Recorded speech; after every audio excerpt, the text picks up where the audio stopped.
My name is Rogério Rodrigues. I am a lifetime resident here in Rocinha. I work as a volunteer coordinator for the Instituto Dois Irmãos, and I am also enrolled in other activities within Rocinha, mainly related to sports and education. Bom, o Instituto Dois Irmãos é uma ONG que existe há 14 anos e a gente trabalha em duas frentes principais. Uma educacional, onde a gente recebe crianças, adolescentes e adultos e nós oferecemos para esses grupos aulas de idiomas, inglês, francês e espanhol, aulas de reforço escolar para crianças na fase de alfabetização até o 5º ano do ensino fundamental e oferecemos também aulas de arte, mas tudo muito a ver com educação.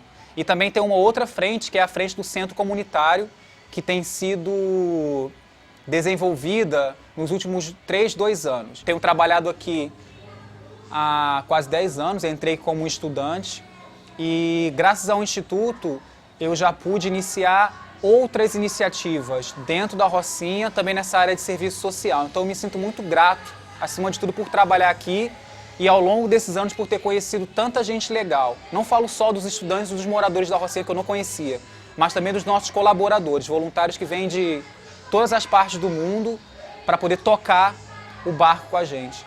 Por ano, nós recebemos mais de 70 aplicações, pessoas que enviam documentos pela internet ou são indicadas por amigos para trabalhar aqui, e dessas 70, a gente fica com 40, mas pessoas que têm o perfil que nós procuramos. O que a gente tenta fazer aqui é com que os nossos voluntários não sejam vistos pelos moradores da Rocinha como outros turistas. As pessoas que moram fora da Rocinha não vêm para cá porque tem medo? É isso? Eu acho que não. Eu acho que elas não têm informação. Acho que a informação que chega para elas é uma informação que é fabricada já, é pronta. E eu tive algumas experiências, porque assim, o Instituto ele existe há mó tempão, né? São quase 14 anos. Desde o início, houve uma movimentação de moradores da Rocinha e de estrangeiros que vinham para cá para estudar e pesquisar aspectos de favelas no Rio de Janeiro. E nós construímos uma comunidade de voluntários a partir daí. Tentamos sempre organizar eventos aqui dentro da Rocinha e fora da Rocinha que visam chamar a atenção de brasileiros. E a gente recebe e-mails de pessoas que querem ser voluntários aqui, que querem ter uma participação, só que o que acontece no meio do caminho desse processo é que esbarra justamente nisso, no que é no preconceito, nas coisas que as pessoas ouvem antes e que, quando elas chegam aqui, elas percebem que não é exatamente assim. A Rocinha tem sim problemas com drogas, problemas com violência, falta de educação, mas também as pessoas são muito receptivas. E eu acho que é isso que faz, não só da Rocinha, mas de todas as favelas do Rio de Janeiro, um lugar como qualquer outro para se morar, para se trabalhar, para se ganhar dinheiro também. É isso, essa receptividade. Então, eu tenho recebido esses brasileiros aqui, mas infelizmente eles não porque eles têm essas ideias pré-concebidas na cabeça deles. E infelizmente a gente não tem como mudar isso, porque o tipo de informação que eles recebem é muito mais forte, infelizmente, do que o impacto do trabalho que a gente faz aqui. Muitas pessoas falam de mídia, né? De jornal, de filme, de website. Eu acho que não. Eu acho que ao longo dos anos, eu não sei outras cidades do Brasil, porque eu não conheço muito bem o Brasil. Eu moro na Rocinha a minha vida inteira, trabalho no Rio de Janeiro a minha vida inteira.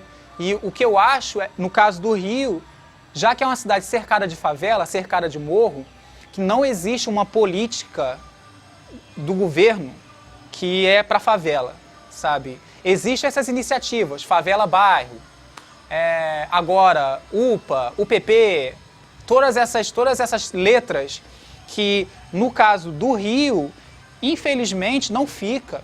Começa-se uma política, em algum momento o processo para, aí vem a eleição, aí é reeleito, aí aquilo começou, aí vem um novo governante, um novo representante, um prefeito, um governador, sei lá o quê, que começa uma nova política.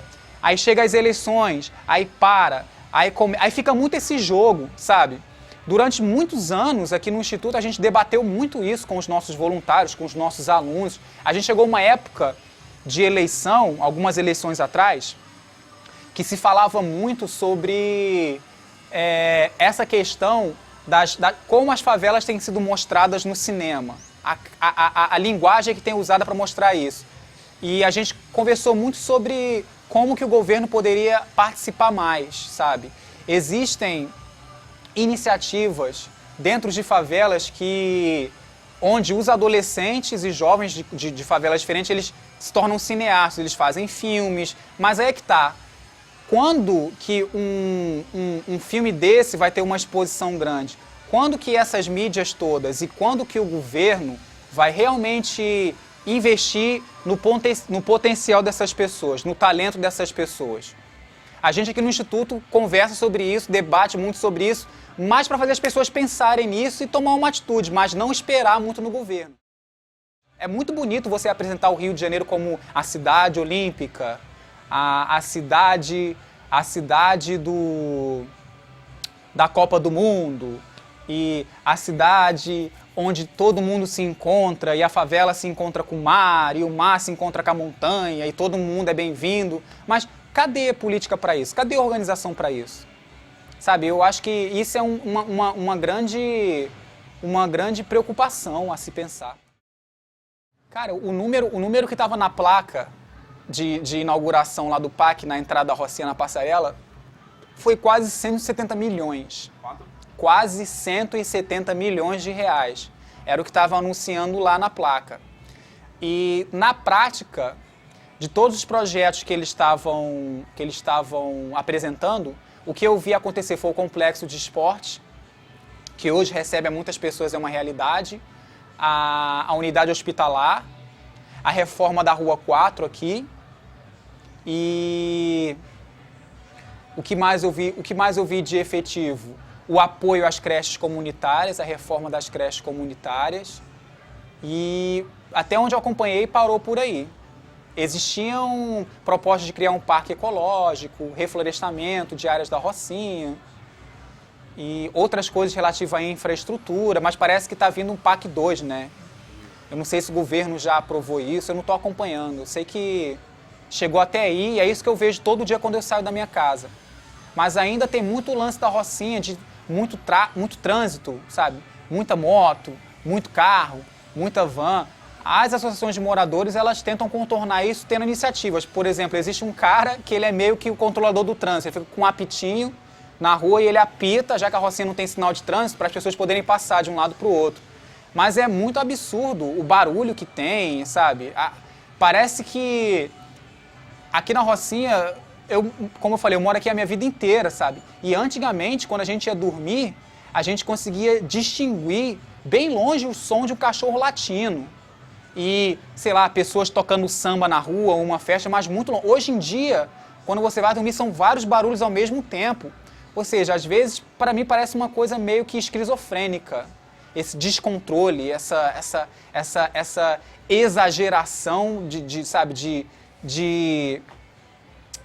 festas e essas aglomerações todas, sabe? Acho que deveria existir certas iniciativas e chamar mesmo os moradores aqui da Rocinha, porque eu sei que a maioria daqui pensa nisso também, em ter mais sossego, em ter mais tranquilidade. Essas coisas que o governo está fazendo está aliviando muito, mas eu acho que ainda tem um grande trabalho a se fazer no que diz respeito à conscientização e educação. Não tô falando educação de escola não, tô falando educação mesmo de convivência, sabe? Porque, porra, você quer tentar dormir 11 horas da noite para acordar 6 horas no outro dia de manhã e ter a sua janela tremendo com a vibração do som que vem de fora de 5 tipos diferentes de música, isso é um absurdo.